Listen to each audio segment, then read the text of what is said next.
allows the world to share you. Right.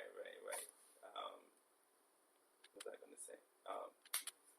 Father, so this is once a month, or it's a flexible schedule. Yeah, it's a flexible schedule, yeah, especially if you come through Saturday, because with that program, what I do, I just, take intake, man. I got that flyers all over the cities, man. And the thing about this program, it's just a matter of, when I go to court with certain dad, it's like, wow, nobody ever do that. And the point is, there's a lot of great fathers out there, great organization who have done amazing things. I just hop on the train and trying to connect everybody. Yeah. It's like an everyone effort. That's the part of the Male Engagement Network. We have all these type of events going on in June. And you got the 3-on-3 basketball tournament right there. Yep. I got paper number 85. Yep, right there. So you can read that to the people.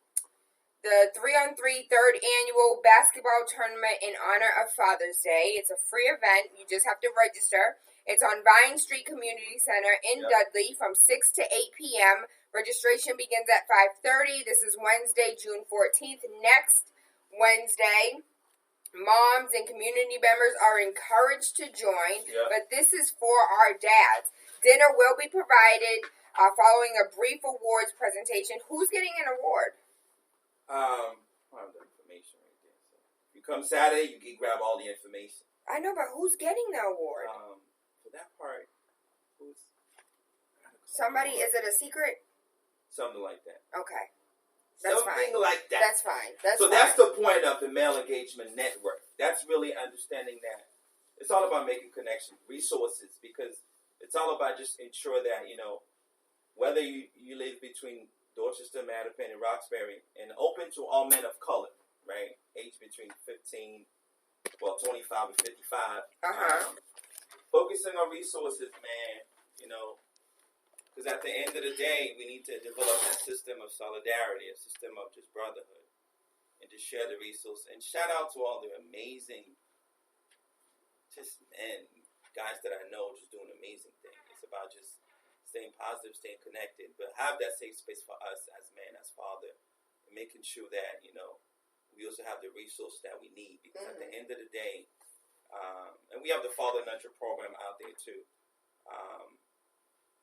A father's mentor program? Nurturing program? Nurturing program. I think that came out of the Family Center. Oh, then the Nurturing Center. Exactly, yeah. So they do have They have an amazing parenting program. Yes, it's amazing. I just become a facilitator certified to run the Father Nurture program. We're doing that in Brockton as well, Look at you. So I'm out there, I'm learning, man. But I think that program is dope, because when you hear the word nurture, oftentimes you focus on like the moms, right? Yeah. And I'm like, me nurturing, as a man, we need nurturing. Right, exactly. Sensitive, all that. My daughter's 13, man. So for me, it's like when you parent her as a father, you're like, discipline, all that. But you take to understand, how do you as a man be like emotionally sensitive, right? Understanding that, that emotional component, raising a daughter who's becoming a woman, how do you kind of cater to that? How do you pay attention? And how do you become a listener? But it challenges you as a man to tap into your own feelings. It challenges you as a man to try to see what's going on in there and try to navigate through those feelings. Because I think oftentimes for us men, in society, we got all this rule out there about the whole feeling thing and whatever. Well, yesterday we were talking about men wearing rompers, so. No, I'm straight with that. Thank you. I'm good. Okay, thank you. No personal, man, but hey, do you, but do you.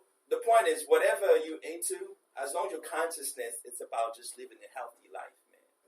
Healthy life meaning the whole presentation, holistic, physical, mind, body. And so a mental health support too is huge, because, mental health, it's one of those things that we have to realize. We have to treat it, the whole mental health view as a medical thing too. And mental health doesn't mean schizophrenia.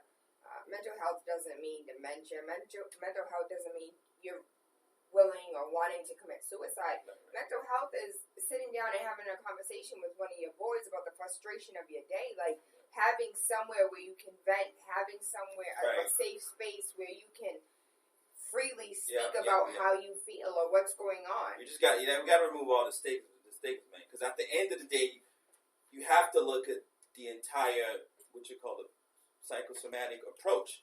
Physical health, mental health, emotional health, spiritual health. Because physically, if I fall right now, hurt my legs, I'm going to go to the hospital, right? Yeah. But then it's like, what about when you hurt? Emotionally, so when you're talking about mental illnesses, they just need to be as a medical issue. Just the same way how you approach cancer, same way you hear all these mental illnesses out there. You have to treat it as just a medical issue. Now, the mental health connected to the brain, right? It's kind of like when you go to the dentist, right? You get an extraction and pack it with some teeth, right? And sometimes you're like, why is it we have to bill through the medical? Because your teeth are connected to the bone extraction. So it's part of like your overall health. So if you just approach the fact, especially as people of color, that, mental health is just about health in general. And so remove the stigma that's surrounding that. Well, we first need to remove the stigma that men don't take care of themselves as far as... And self-care is the one, because a lot of stuff I have to learn myself too, because self-care is important. Especially, us as fathers, as men. That's the part of having the Mental Health Summit. And I have to learn on my own that you need to take care of yourself. And sometimes, being a dad, you do so much for others. You forgot that. My self-care, sometimes is just watch Netflix, Law and Order. That's my zone. That's what I want to do. And you can just pick your own. So you got to have self-care, take care of yourself. And just keep learning. Every day it's a learning. Like, one of my favorite proverbs was, no matter how full the river, it still wants to grow. So you got to grow every day and learn it. What is parenting? No matter what? No matter how full the river. No matter how full it is? Yeah, it still wants to grow. Oh. No matter how big it is, it still want to get bigger. It still want to get bigger. It still wants to. Because you're like, oh, it's so big. Look at the when you said proverb, I was thinking biblically, but you mean like an African proverb. Well, yeah, a saying, something like that. You have an African proverb that... I have a lot that I used to memorize. When we host that fashion show. When we host the fashion show, it's the village. But one was when there's no enemy within, the enemy outside cannot hurt you. Okay, say it again.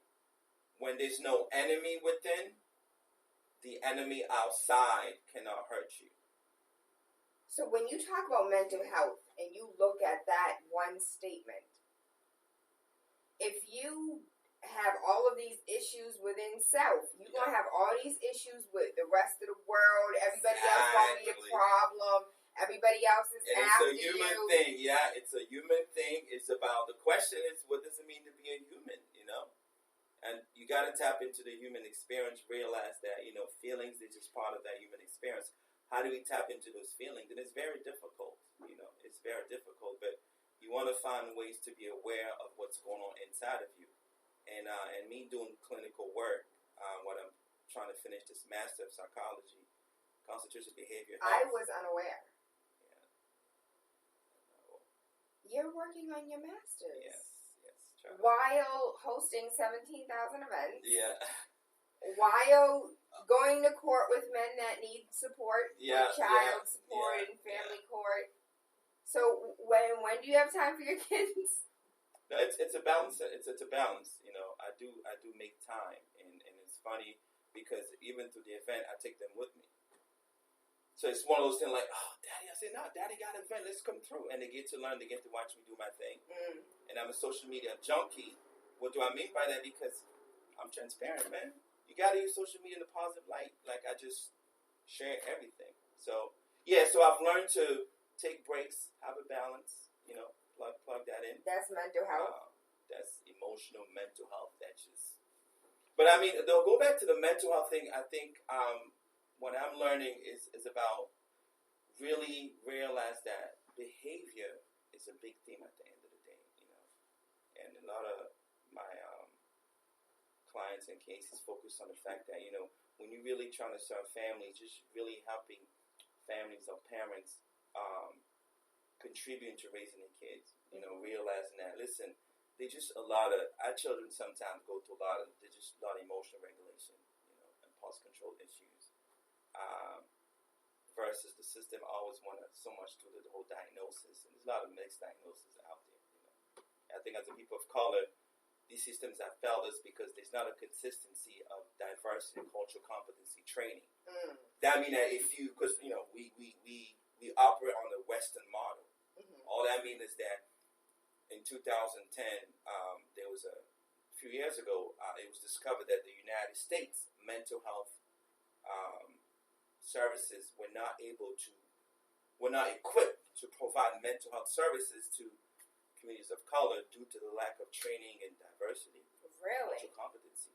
So all that simply means is that you out there, being a social worker, going to these homes or just providing, do your family services thing, and you interact with families of color, you need to be mindful of their culture heritage. Like, you need to be mindful that you can walk into a home where people don't hug, right?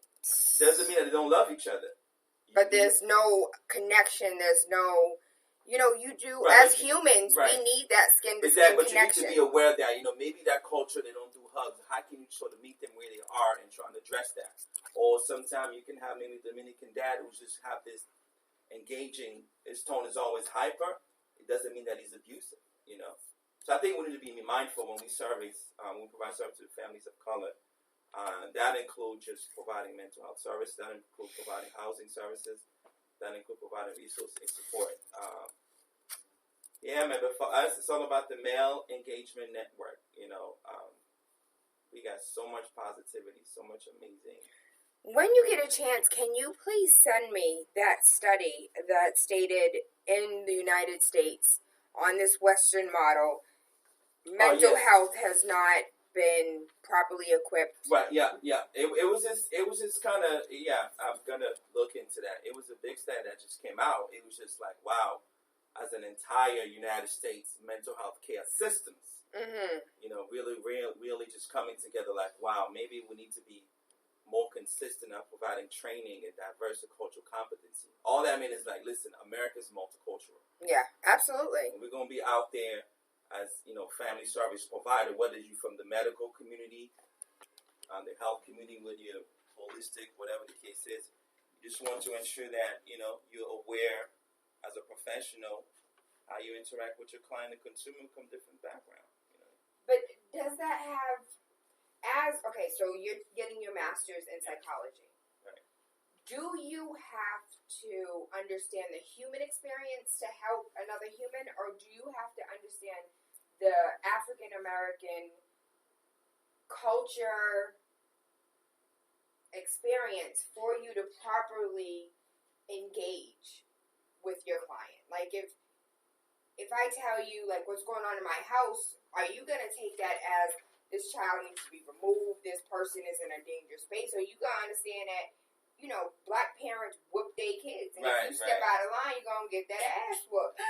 Yeah, I remember, it's like, I think there was like a community dialogue, I think, when a couple of DCF agent and sort of DCF versus like, African family, African parents saying, no, whip him, beat him, and then it's like, how do you get this DCF to understand, beating the child is part of parenting in the African sense. But now it's like, how do you talk about definition interpretation? Because the reality is that in the United States of America, folks who come here, just have to realize that America have these policy and procedure in place about parenting and so forth. But I think that what's not happening is the fact that you want to really get into this training of diversity and cultural competence. You really want to understand it as a provider, regardless whether you're white, black, whatever, but especially, to a non-ethnic person, right, and Caucasian, and everybody mean all well, but you want to be mindful of that. Hey, if we talk about multicultural in America, multicultural family, you need to get some training. You need to really understand if you're going to deal with an African family or a Caribbean family, or they have their own heritage way of doing things. But then you have to kind of build bridges to the fact that, listen, at the same time, you're in the United States of America, you're in America, you got to be mindful of certain things, how to work. We're not simulated. Right. So that's a whole nother debated conversation. But at the end of it, I'll say this: there's no perfect systems. It's about just trying to do better, because what happened, there's a lot of meetings around different social systems and system of care trying to come together, right? Really find ways to do better, to service community of colors better, because there's a lot of failure going on out there. So it's an ongoing thing. But I think for us as a community of color, we need our own coalition. Mm-hmm. Like for me, I'm trying to really partner, really. Trying is not a word. I want you to try and talk. You either talk or you don't talk. Okay, right. And you're doing it. I'm doing it, partner with coalitions of color, coming together as a way on our own. How do we incorporate ways from our own heritage to parenting? I mean, because when we talk about pre-colonial African stuff, there was so many stuff that the whole village come together, man. When the child is doing wrong, you put the child in the middle, the entire community surrender the child. And what they do, they build your self-esteem by just remind you about the good that you do. So you're going to have to worry about criminal justice system, right?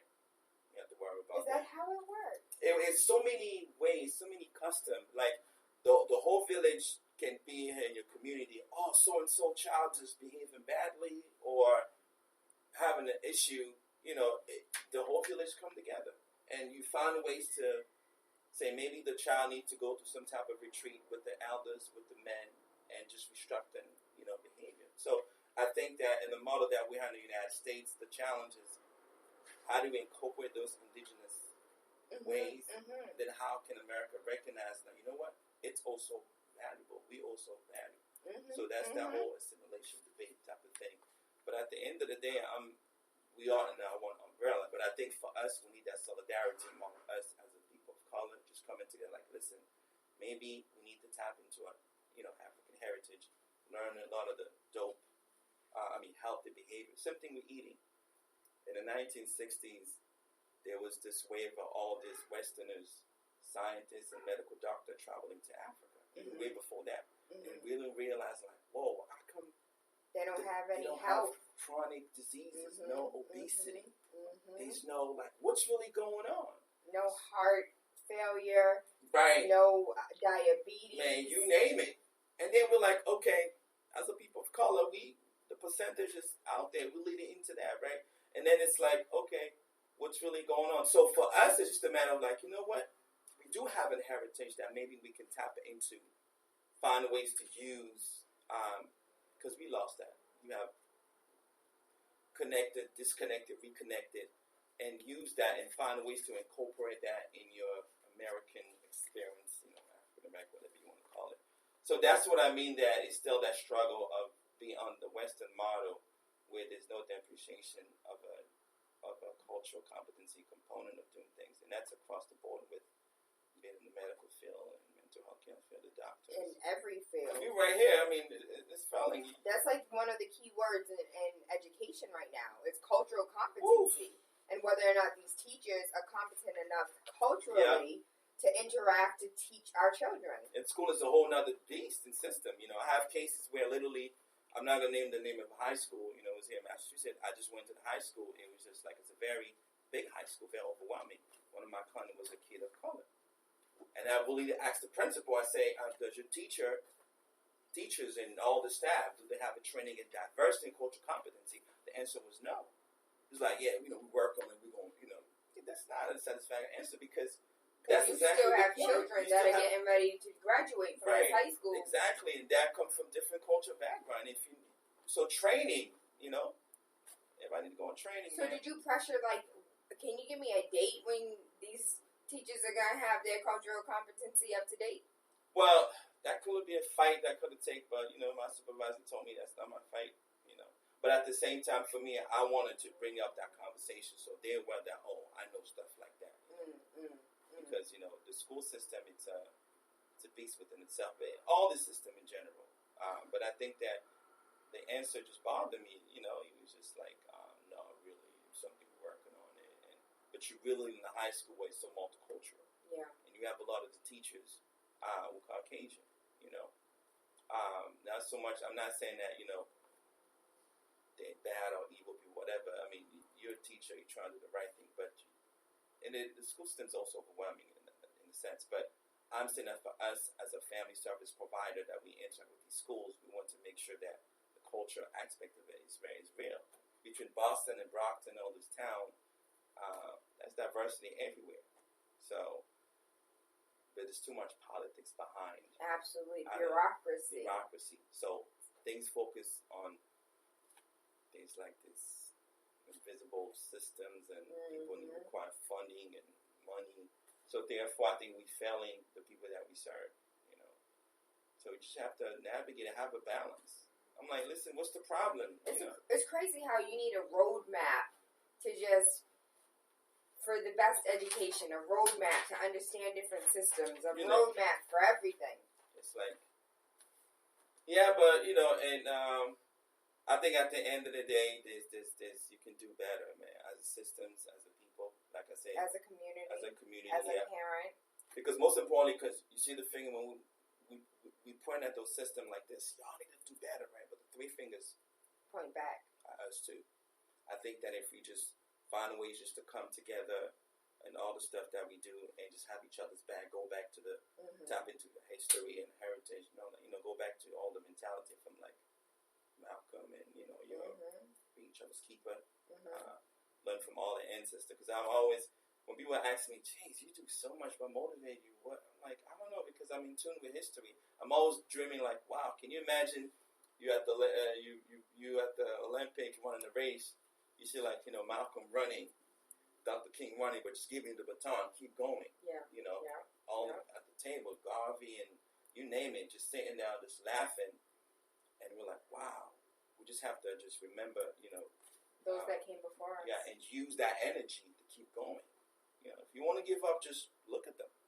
So I'm always imagining running that race. I'm in that race, they pass the baton, like, go ahead, do your thing, and just to you, to everyone. And they're the one who just kind of like at that table, Aaron Tubman right there said,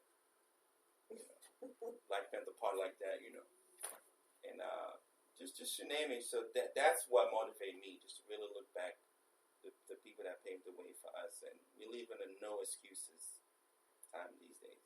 I mean, I challenge myself, I challenge people. I say, listen, just find a way to look at your cell phone these days, all these technology and app.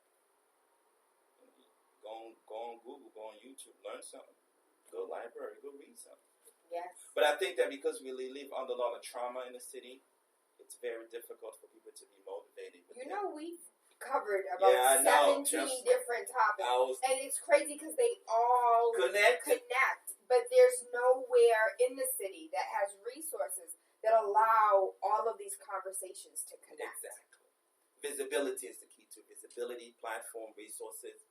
But the thing is, visibility means that there are people out there who just do an amazing thing, but they're not that visible as we want. Or where do we get information too? Because we need to be educated too. We need to create our own resource in terms of our own social media outlet. Like, we need to be a CNN to each other, relying on each other, write information, and then share that information. Like, yeah, Tayla got a radio station. This is a place where you're going to get some information that you're probably not going to get by just watching regular news. Like, don't watch TV or just have a balance. But I think when you're in a community empowerment mean that advocate for each other too. Absolutely. Big City 101.3 FM, Waking Up with TaylaAndre. We are currently in the studio with Leonard Chitenge. I said it right? Yeah, I butcher names. So Leonard Chitenge is absolutely amazing. Do you guys remember when I did the Boston African Fashion Show week? The Boston African Fashion Show week. The last September, right? It was beautiful. Yeah, shout out to Latifah Ali and what's the queen?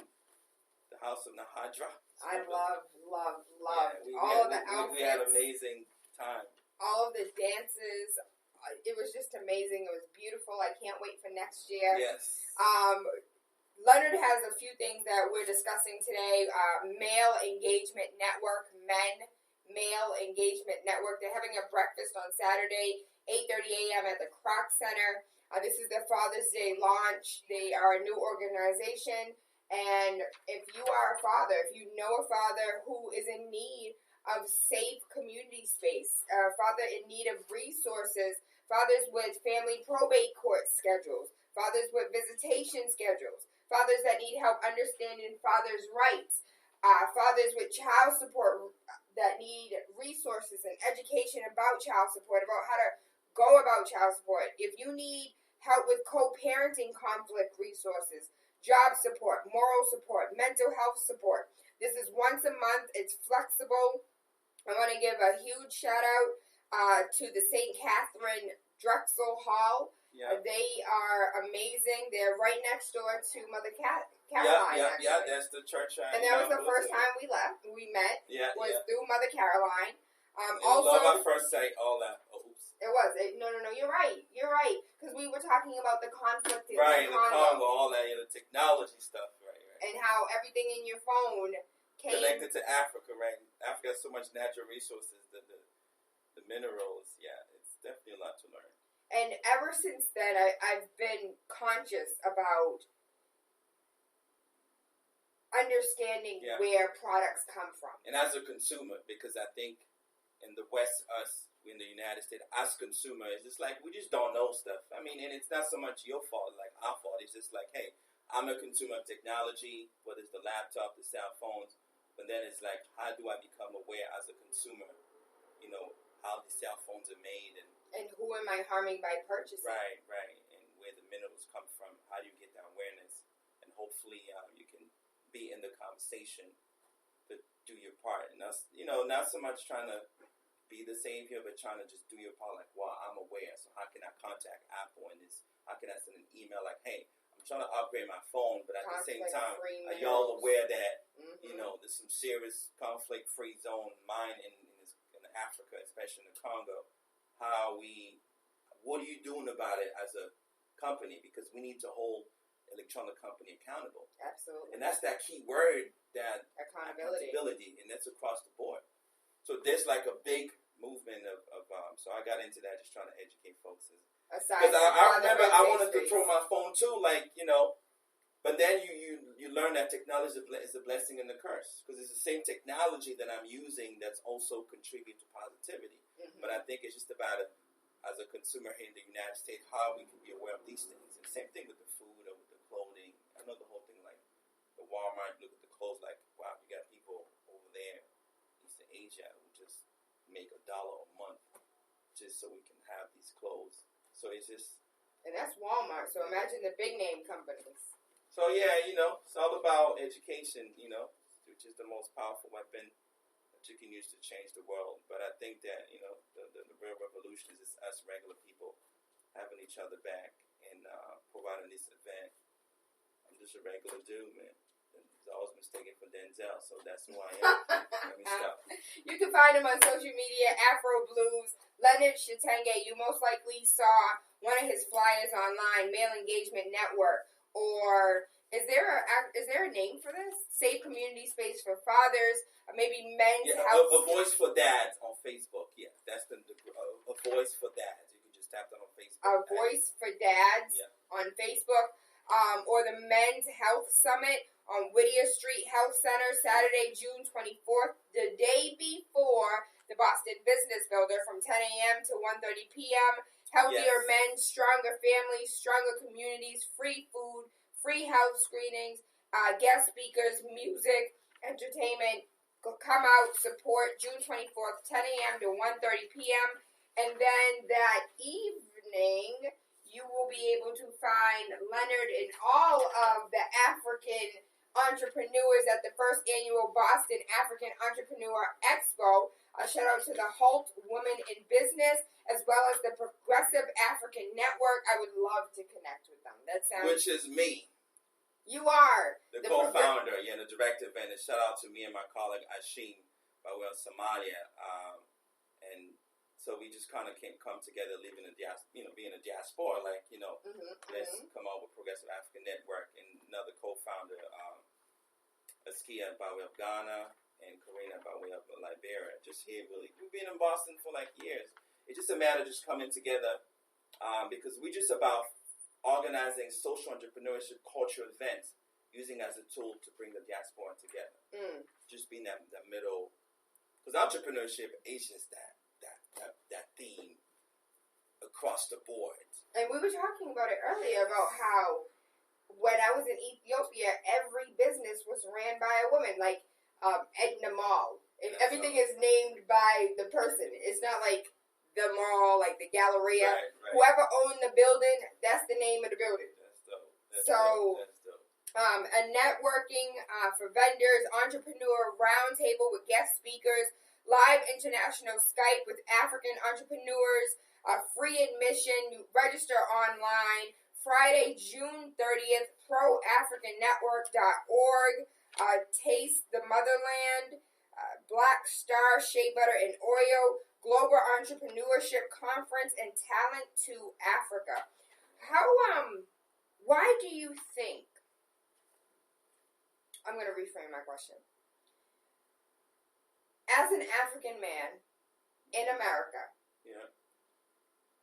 you understand the community. The child's acting up, the community comes together to help holistically bring that child back to the right path. Yesterday we were talking about teamwork and what it means to be on a team and how it feels when you're a part of a team. Yeah. Like, do you play soccer? Yeah, I used to play soccer. And being a part of that team, winning together, playing together, losing together, and just feeling all the feelings together. You're not in it by yourself. Yeah. So how do you feel being here in America that we can build that team, that community, that network, and not just like a clique of people that chill over here and a clique of people chill, like to bring everyone together so we are that community. And when someone wins, we all win. Yeah. When that baby gets shot down the street, that whole community is crying. Yeah. And we're so disconnected that when somebody, when someone else's child gets harmed, we're like, oh, thank God it wasn't me. Not understanding that it was you. Yeah. It is you. So how do you... It comes down to, I did an interview with my good friend, and the title of his interview was Collective Success. So it just come down to one word, man. Collectivity. Collective is part of our heritage, but we lost that. You got to go back when you talk about Africans in America, and you really understand the post-traumatic slave syndromes. Dr. Joy DeGruy. Yes, amazing. Yeah, and you read that book and you connect the dot. You're like, wow, we have lost some serious value as a people of African descent. Now, what do I mean by that? Understanding the Black experience in America. It's just, how do you tap into those heritage? And the purpose of, what is Kwanzaa? The purpose of Kwanzaa, So I remember me I'm like, what is Kwanzaa? And that's a person from the concert coming here. I'm like, oh. So things like Kwanzaa, it just helps us trying to just tap into that heritage and really trying to reconnect. And once you reconnect, we realize that, you know what? Individualism is not an African thing. It's not even a Black thing. It's a Western thing. But how do we, as a people of African descent, people of color, just tap into that theme of collective? So you gotta look at the interests of everyone. When you look into our heritage, it was just like, when somebody got a problem, everybody got a problem. There's a solution, and it's about just the structure, man. So a lot of things got disrupted. Just you look at the history. So I think that it's just about realizing that, because so much we connected, disconnected. We need to be reconnected.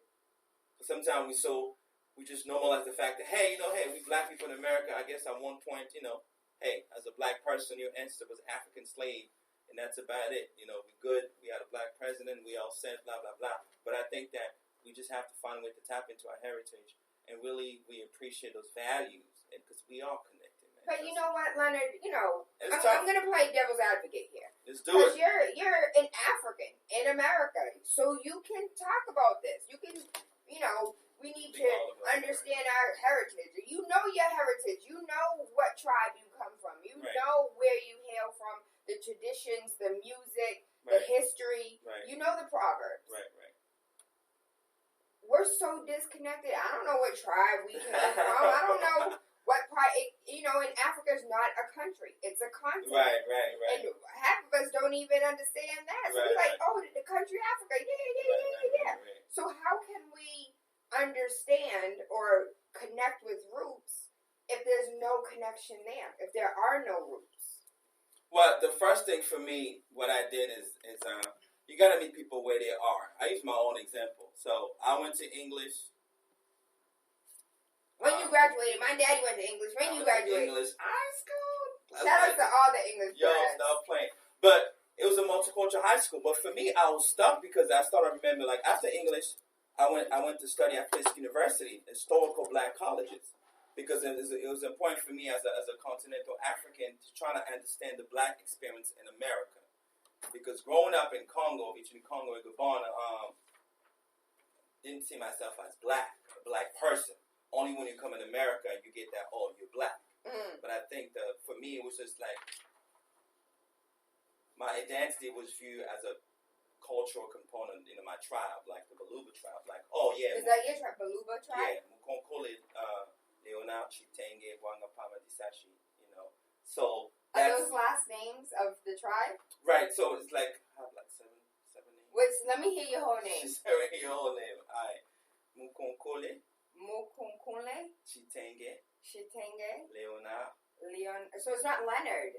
Well, I mean, Leonard's in English. Okay. In Spanish is Leonardo. In English is Leonard. Leonard. Okay, so how do you say it? Mukonkole. Chitenge. Chitenge. I got the American accent, Chitenge, right? You know. Blah blah blah. Anyway, so I want to learn. I do. I want to learn. So, let's speak a native tongue. So, Lingala is very popular. It's common language in the Congo. Full language in French, Lingala, Swahili, Congo. So, Lingala, we say bote. Bote. That means hello. Bote nabino. Hello to you? Yeah, hello everyone. You know, Lingala. I'm not sure what language in Ethiopia I speak. Amharic. Right? Yeah. So I think, go back to the question, which I'm trying, so I don't lose my thought, is about, I wanted to know, for me, the slave boat dropped Africans all over the globe. Mm-hmm. So that means that the black experience is everywhere. So I wanted to really understand that, you know, culture difference, culture barrier. I mean, I'm in a continent watching movies about black people in America, but I'm being miseducated. I mean, we're watching Coming to America, but I'm like, is it Coming to America? Is that the understanding of here? But, you know, you come here, and then I went to study at Fisk, just really understand, like, wow, this is a lot of history. But then the disconnect was just, wow, to our history. But then it's like, what are some of the tools that we can use to invest in our commonality, what we have in common? And that's that key word again. And because when we say African diaspora, all that simply means that everyone has an African heritage. You are a melanated creature. Everything started in Africa. So that means that African diaspora means that all Caribbean, Latin America, continental, you know, African American. But I think also it's about really understanding, when you're talking about African American history, I think that everybody who come in this country need to study that. Because if it wasn't for the Civil Rights Movement, it wasn't for even the Black Panther Party, all these movements prior, way back from the Harlem Renaissance and Garvey and so on, but use the Civil Rights Movement, who sort of inspired the Civil Rights Act of 1965, not just inspired the wave of immigration. Mm-hmm. So that means that you come off the plane as an African person, so it doesn't mean that you're automatically going to learn about Black people in America, because you come with your own cultural, you know, and then you have to keep in mind the culture difference, the language barrier. It's very hard. But I think at one point you're going to be like, wow. So when we say Black Lives Matter here for Black people in America, they need that solidarity for us as Africans, and vice versa. But it's not happening because people are just disconnected. They're all over the place. So you got to use commonality. You know, food. African fashion show that we did, right? I tell people, that food was gone. That food, before we even hit the stage, that food was gone. So you got to use things like social entrepreneurship and cultural event, trying to bring everybody together. Meaning that when the Haitians got the parade, have their parade, show them love. May 18th. You know what I'm saying? When Puerto Rico, you know, like, show them love. When the Africans and so coming together. And we don't have an African heritage flag carnival situation in Boston, do we? We have the African Festival. Yeah. But it's not carnival though, like. No, well, right, it's not carnival, I see what you mean, like the whole, because when we do the African Festival in Boston, which is July 29, I'll be hosting as well. Okay, please let us know. It's going to be, I'm co-MC, matter of fact, with Laura. We usually have the drum, the parade, and the fashion show. So yeah, stuff like that. So my point is like the diaspora here in Boston is to be mindful. Like, wow, we do amazing things. We should have to come together sometime just to show love. Like, hey, and that's what I've been doing. I got friends from everywhere. So now what I use, I'm just that person that build bridges. Even though I use the phone. I'm like, you on WhatsApp? I mean, WhatsApp with people in Congo. Like, hey. We're in America. So you got to use technology too. Facebook, social media. People want to dialogue globally.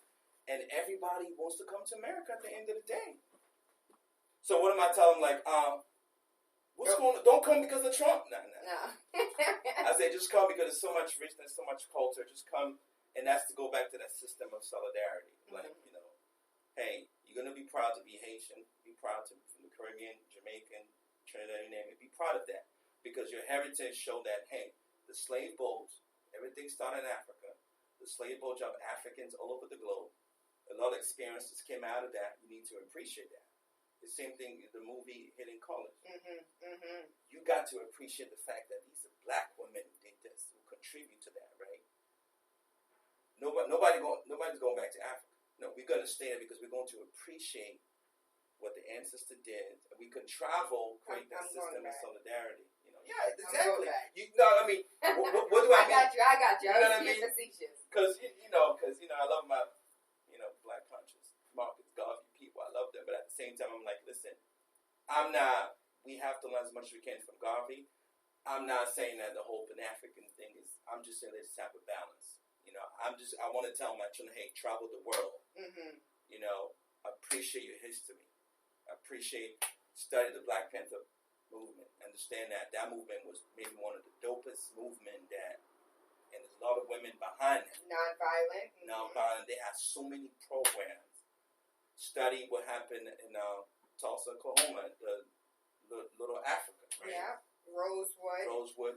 There's another one that was in North Carolina. Right, there was a bunch. So you got to study all this thing and appreciate the fact that, like, wow, we contribute to the building of America. So we're not going anywhere. However, though, we just have to find creative ways just to, have a system in place where if we're able to travel, connect with those on the continent, let's connect. Let's come back. And that's the purpose of doing things like Entrepreneurship And that's Expo. what the first annual Boston African Entrepreneurship Expo, where you guys will have live international Skype with African entrepreneurs. Because we have that system of dialogue that I implement for a year now just using social media. They want to connect. They're like, what's going on? And you got to find a way just to educate each other. And because funding and have finances is hard, you just find ways through social media communicate, Like you just went to Ethiopia, right? You say to yourself, like, wow, let's say you have connect with a group of entrepreneur women, whatever, because you do real estate, right? Like, you get their email. Yo, when I was over there, I can't tell you how many properties. I was like, yeah, how you get your real estate license here? Yes. Yeah, exactly. But think about that. Let's say you have done it, you connect with 10 of them, you come back here, y'all just start communicating to Skype, to Facebook, to social media. That's the system of dialogue that I'm talking about. Because you consistently communicate with folks outside America through social technology. You're planting seed until you build that relationship. You're building, and you're learning a lot. That gap, you all agree. That bridge, El Puente, that bridge. That's it. If you don't have the money to travel or whatever, use what's in front of you. Pause. We have money. What we don't have is the financial education to do better. We are coming to the top of the hour, Leonard, and one of the things that you said is when you decided to go to a historical black college or university, there aren't many Africans that come to America and understand the Black Americans' experience. I've question for you that you can't answer because you can't speak on behalf of all Africans. No. But is it true that Africans have a disdain for African Americans? Like, you guys are told before you get here that not to interact with the African Americans because they're trash. Cause these are things that we hear. Yeah. And I know you can't speak for all Africans. That's been what I can say to that. I'm going to say yes to that to a certain extent. Because here's the thing, exposure and experience are the keys. But what I'm saying is that, yes, because there's different outlets that miseducated all of us. I'm going to give an example. Because I grew up between Congo and Gabon. Through the movies,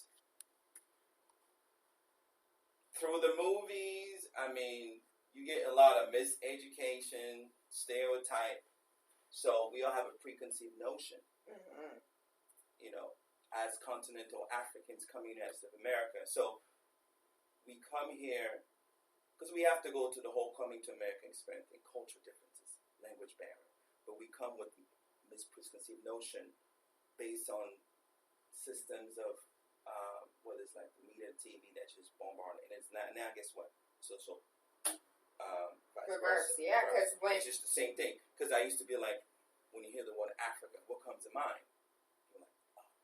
The little baby with the big stomach and the fly. So the first thing that we have to recognize that we just been misinformed. Mm-hmm. But the sad part is that we don't have to fight, but enforce it because. And then you're right, because by exposure and experiences, because I had so many bad experiences myself. But it didn't stop me. So, because, I mean, I'm different. Mm-hmm. I was on a mission to really, that's why I developed that passion of understanding African diaspora demographic. I was like, you know what? I'm coming from straight to motherland. Let me come here. But then we come here, I wanted to learn African American history because over there, and I'm looking back like, wow. I used to watch Coming to America. And I'm saying to myself, and I remember folks used to say like, I hope that's not what Africa is to over in America here. And you come here like, oh, you have a concept of a pre-colonial Africa that you deeply romanticize, but you also want to be realistic. Mm-hmm. You want to look at it's an entire continent, 54 countries. Every country is different. Mm-hmm. And it's not really people's fault. So you have to come down to really find ways to invest in our commonality. So experiences matter, exposures matter. It's both ways. It's actually both ways. Bad experiences. I experienced them. It was right in front of my face. Did you ever culture shock when you came? Yeah, was it hard for you to adjust when you first came? It was very hard. I didn't know English, but I think that. When did you get here? I came on a boat and I swim. No, I'm just joking. Be quiet. And I gotta laugh about the stereotypes. Yeah, you have to laugh because they're funny. You just have to laugh at that. Late 96, 95. You learned English? You speak tough. like you've been here for a while. Shout out. Yay. I'm still learning, man. My grammar is out. But the point is, it was just that hip-hop was a big vehicle in the continent. I'm talking about conscious hip-hop. Mm-hmm. I used to be a rapper in French. Like, I grew up in Gabon, where hip-hop was used. So we became kind of conscious rappers. So kind of just, even though we didn't know what Public Enemy and them was saying, Karis One was like, yo, that's the conscious movement. But the movie was messing us up because the movie about black people in America, international level. Coming to America. Y'all really watch Coming to America thinking that's how it is? Yeah. And also, the gangster stuff, because it's like, when you step outside of the United States and you're like, oh, what is the perception of black people in America to the world? What is it? Negativity. That's it. All through the international media. You look at the hip hop, the women, you look at the violence, and it's like, and I'm like, throughout the continent, we learning about Martin Luther King, right? Because it's global. Mm-hmm. And Malcolm X, I'm like, but we limited. That's all we know. So it's just a matter of realizing, and I start to say to myself that, wow, we're just being limited, man. All we got to do is just, let me give an example. All we got to do is this. You look at the ocean, right? So it's like, we are sinking under a white supremacy culture. So like we, thinking, how do we just hold each other's hand and swim back up? That's what we need to do. I mean that, I'm thinking in there too because we got so much going on in the continent here. We just have to not hold each other and swim it back up and say, yo, wow, let's just invest in our commonality. Listen, it's just a matter of trying to bring this different community together. But yeah, you can't speak for everyone because it's too. You have to be realistic. You speak from experiences, but I think you want to incorporate historical stuff and heritage and make people feel like, wow, we're actually the same. But it's just that we just have to. There's just a few differences sprinkled throughout. The same, like you look at the history, and that's why I even jokingly in the whole, being an African Denzel and all of that, it's just to let people know that, hey, we all the same. We just have to navigate into all these barriers, language and culture. From the Congo man dance. When I told people like salsa, merengue, these are traditionally African dance from the village. When people a lot of things have been just going to revise. Everything started in the motherland. All that. Hey, go back in the village. It's like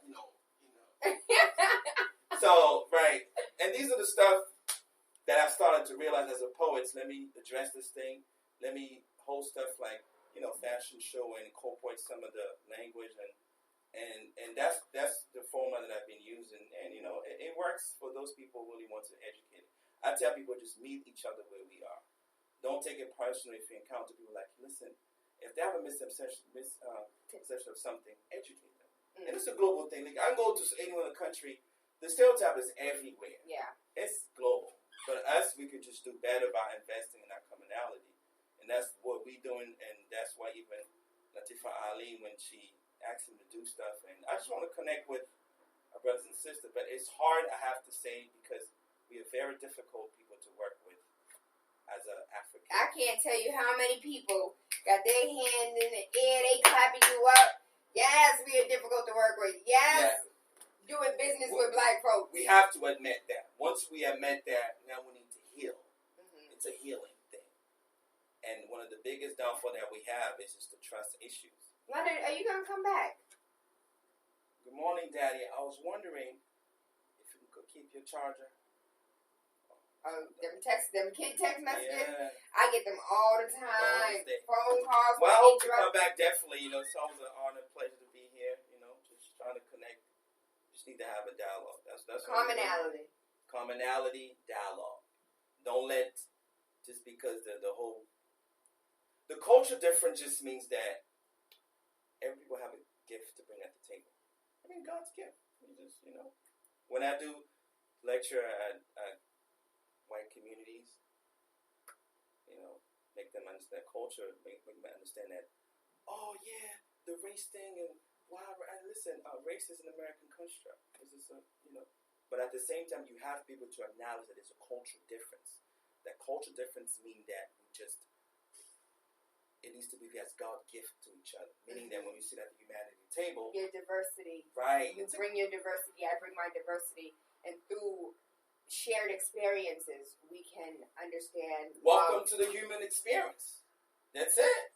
It's stop thinking locally and globally. But it's the mentality. It's what's going on in here, and we so overwhelmed and get caught up. But it starts with basic stuff, man. Going to an African restaurant or Caribbean, whatever, you love the food. So it's like, I remember I went to an Indian restaurant in New York a while back. I didn't like the food. I hate the food. Doesn't mean I hate the people. It's okay to say, I don't like something without offending the person. Yeah. So that's the difference that we need to have. But Leonard Chitenge. Yep. So I'm going to go through these one more time, and we are going to, I'm going to put them all in one single post. So it's going to be Leonard Chitenge's advocacy shenanigan. And then underneath that, it will be all of the posts. So first and foremost, 3-on-3 third annual basketball tournament in honor of Father's Day. It's a free event Wednesday, June 14th, 6 to 8 p.m. This is at the Vine Street Community Center. There will be food. Dinner will be provided following a brief awards presentation. Moms, dads, children, and members are encouraged to join in on the fun, but it is the third annual 3-on-3 Father's Day tournament. Safe community space for fathers, and this is named on Facebook as A Voice for Dads. A Voice for Dads. Fathers with family probate court dates scheduled. Fathers with visitation schedules. Understanding fathers' rights. Child support resources and education. Co-parenting conflict resources. Job support. Moral support. Mental health support. This is once a month. This is just go to A Voice for Dads on Facebook or Google A Voice for Dads. Also, you can call Leonard 617-388-5659. All of this will be on social media. He's online as Afro Blues, AFROBLUES. Find him on social media. You will find all of his events posted. Male Engagement Network. They're having a breakfast this Saturday, 8:30 a.m. Well, I need to tell you 8 because you're going to show up at 8:30. Yeah, it's going to be some salsa, eggs, and cheese, and croissant, and eggs. Let me calm down. I can't wait for tomorrow. I can't wait for now. I'm hungry now. Men's Health Summit 2017. This is at Whittier Street Health Center, Saturday, June 24th, the day before the Boston Business Builder, 10 a.m. to 1:30 p.m. Healthier men, stronger families, and stronger communities. Free food, free health screenings, guest speakers, music, so much more. And then immediately after that is June 30th, Friday, June 30th, the first annual Boston African Entrepreneurship Expo. Networking with vendors, entrepreneur roundtable with guest speakers, live international Skype with African entrepreneurs. This is, again, where we talk about, that commonality, that bringing it together, learning from one another.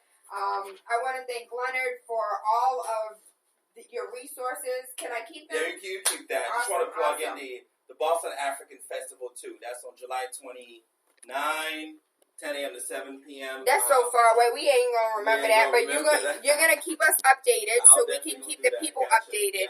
And so that we can be in attendance and support one another. And give a shout out to the organization right there. Yes, Nigerian Youth Organization out of Boston. They will be having their 22nd annual summer cooker. 22 years of this Nigerian Youth Organization of Boston. Every year they have a cookout. This year it's going to be on July 15th. And if you can help mentor, if you can, whatever support you can give to them, they are a 501c3. They are a nonprofit organization. Nigerian Youth Organization of Boston. Last but not least, do not forget that June 25th, you guys know what June 25th is, right? June 25th is the Boston Business Builder. I want you to come out. I want you to learn about entrepreneurship. I want you to learn about I want you to learn how not to just have a business, not just be an entrepreneur, but build your business, grow your business, have a multi-million-dollar business. We can and we will. Exactly. It's not a problem of not having money. We have money. We lack the financial education to help that money grow. Amen. You gotta learn. Monica Cost, L.V. Randolph, Noah B. Jones, we have Anna Foster, as well as Tracy Syfax, and don't forget Professor Devin. Professor Devin has opened 20% of America's Black-owned beauty supply stores. If that's something you're interested in, come out, meet him, hold his hand, give him a hug, greet with him, and just talk with him about how to open our own Black-owned beauty supply store here in Boston, and so we can shut down the other ones. I thought it was really important to bring Tracy Syfax onto this project because Tracy, once upon a time in New Jersey, was one of the biggest drug dealers. He went to jail. He did his time. He came out. He has a multi-million-dollar business by using the skills that he had doing what he was doing in the streets, transferred them from the block to the boardroom. Whatever he was using in the streets, those skills he was using in the streets, he brought it to the boardroom, from the block to the boardroom. And I think it's important for people with blemished past to understand that you don't have to beg anybody for a job. You can create your own lane. Wow. So, If you know anybody who is interested in any of that, speaking with Monica Koss, getting motivated, understanding how you can go from the corporate world, making excellent. Monica was making good money in the corporate world. She left corporate to work for herself, and now she is an entrepreneur that everyone, I want to follow in her footsteps. She's currently my mentor. LB Randolph is going to be talking about capital and how to get money aside from banks. Noah B. Jones is from New York Life Insurance. He's talking about investments. He's talking about taxes as far as being a business. He has a lot of wealth of knowledge to share with us, and we can't wait for Anna Foster, social media extraordinaire, marketing extraordinaire, branding, consulting, and we already went through Professor Dever, Tracy Syfax, TaylaAndre. Shout out to Patrick, because without him, I would not be able to put this together. I had a dream. He helped me make it a vision. So June 25th, this is from 12 to 6 p.m. If you know somebody who wants to vend at the event, tell them to come. Sell their products. If you know somebody who needs to learn how to be an entrepreneur, and we have tickets for those babies. Tracy Syfax and a few other people in the community donated dollars so that these children can attend for free. So don't let money be the reason why a baby can't come and learn how to be an entrepreneur. If you have any financial issues, just hit me up, 617-459-0041. We'll make it so you can attend. Don't sit here and think you're going to play me now, because everybody got to pay. But I do want to make sure that those that don't have the means do have the opportunity to attend. If you know somebody who is buying or selling property, have them give me a call. If you know somebody who is trying to rent, have them give me a call, 617-459-0041. I can refer them if they're looking to rent. I am working with buyers and sellers right now. I thank you. I love you. I appreciate you. I hope you guys have an amazing day. Tomorrow is also C-Plan's event. Saturday, C-Plan will be at the Bruce Boiling Building on the 6th floor, and they will be giving awards out to parents. I want to give a huge shout out to the parents that are out here busting their behinds, fighting for these children. Like Leonard was talking about, these systems out here are very difficult to navigate. The teachers have a union. The bus drivers have a union. The administrators have their own setups going on. But who is out here fighting for the parents? Who are out here bringing parents together so we can have one voice? Like the Tower of Babel, speaking all one language, making some changes and reaching higher goals. So we can work together. C-Plan, the Collaborative Parent Action Network. If you have any questions, hit me up, 617-459-0041. That is my direct line. That's my cell phone. Give me a call. Shout out Julia Mejia and all of the C-Plan members. I thank you. I love you. I appreciate you.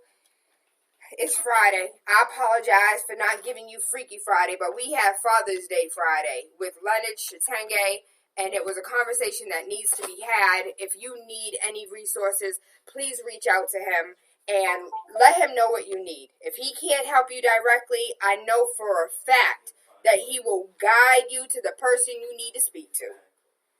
So thank you, Leonard, for all that you do in this community. Thank you for sharing yourself with us. Thank you for helping us with commonality. We appreciate you. We love you. And I can't wait to work more with you in the future. How can I give out your number, Leonard? Yeah, go ahead. 617-388-5659. If you are a quote-unquote baby daddy and you need some help, 617-388-5659. Daddies need support too. Daddies need resources too. Daddies need nurturing too. Daddies need mental health too. And I support all of them. You know I love my daddies. Solidarity to all of the sisters. Shout out to all of you, my queens. And a huge shout out to all the graduates. You better walk across that stage, baby. Walk across that stage. I love you guys so much. Good rising, good rising. Big City 101.3 FM. TaylaAndre. Mwah. Is it playing? No. C-Plan. Miss Carla. worked at the Family Nurturing Center. Yeah, I know, because I go to the meetings. You're the one connected to one of the meetings. I've been going ever since, Well, it's all about commonality and connected. All is like, you guys do amazing with the seed plant stuff. So, yeah, it's about connecting, man. Just showing love to each other.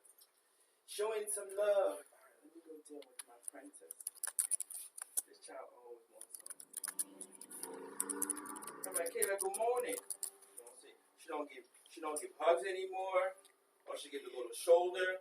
But when she oh my gosh, that's when they're all over you. She's like, Dad, I'm gonna drop me off to school, right? But can you just kind of give me a hug right now in the car? So I posted the other day that one of my listeners was looking for a black plumber, and this dude on Twitter was just like, "Oh, I'm looking for a white plumber." I guess that makes me racist. What? Hey, so I was gonna be one of those. I don't even know how to respond. I'm not going to respond to that. That's how I'm going to respond. I'm not going to. Leonard, come say bye to the Facebook Lives. To the Facebook Live, the YouTube Live. Facebook. We have a delay on YouTube. Oh, yes. Hold on. You can't do a poem like live? Yeah, I can do it real quick. Yeah. Okay, quickly. Come on, let's go. 2 minutes. I'm glad we didn't shut this off. Hey, 2 minutes. Hey. I want you to say what? Remember that? Oh, yeah. I put my hands on you like, say what? Say what? Okay. So, really quickly, shout out to Jay Prism, Heroin. That's a great song. Look him up. We got Leonard Chitenge. So, we over here talking about when he used to be a rapper in French. And I'd like to hear French rap. Sure, let me do that, right. Let me hear French rap. Afrique lointaine de nos ancêtres avait une vie propre à eux, mais l'arrivée des Blancs complètement tout bouleversé qui causait la détention subie des milliers, des morts, des années sont passées affectées par le souvenir et né le racisme. Exemple, en Amérique, là-bas où la balance judiciaire prend du poids du côté des Noirs par rapport du côté des Noirs. Je suis un homme noir et je viens de l'Afrique. Ce continent noir est si magnifique, aux sources de mon être, toi mon Afrique. They call me Afro Blues by way of Congo.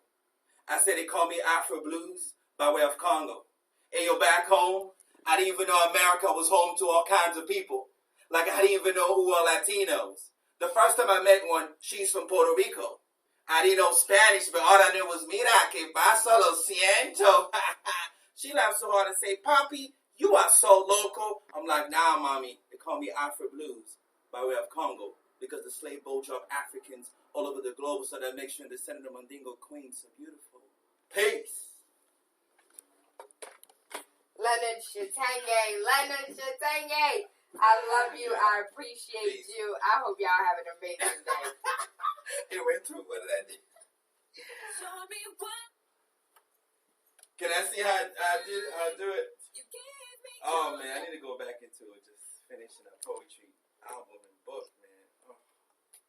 Hold on, you were supposed to do the say what, but you were going with the flow. I got you. Yeah, I got you. And I gotta go. Oh my God, this shut off. When it shut off? I hope it shut off after we got some good footage. She said yes, phone. Oh, Charlene, peace. Oh, that's fun. We have fun. That's what's up. We do have fun. Oh, I brought you something. I'm not even big up Faith Naturals.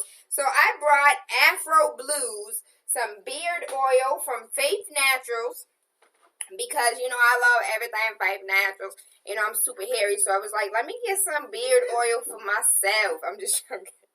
I am super hairy, though, but I didn't get it for me. But I do want to present you with some natural beard oil. Wow. It has a whole bunch of, can y'all see him? Because he deserve it all. He deserve everything. Leonard Chitenge out here fighting for the daddies. Go ahead and smell it. Go on and smell it. Whew. It's supposed to help the beard grow and keep it moisturized. My fans gonna love this. Let me stop like I got fans. You do have fans. I'm a fan. Oh, wow. Thank you, Queen. I appreciate it. I appreciate you. Peace. Oh, that's wonderful. I know waking up at the crack of dawn was a lot. But, it's worth it. Do stuff for the community. Got to support you as well, You do amazing work. Let me go deal with my parents. Go do what you gotta do. I love my parents. You gotta be patient with the parents. The elders, you ain't never lied. Mommy and daddy. I mean, I'm grateful, man. You gotta be patient with them. They get on my nerves, but. Oh, you went live? Check me out doing my poems. Oh, she's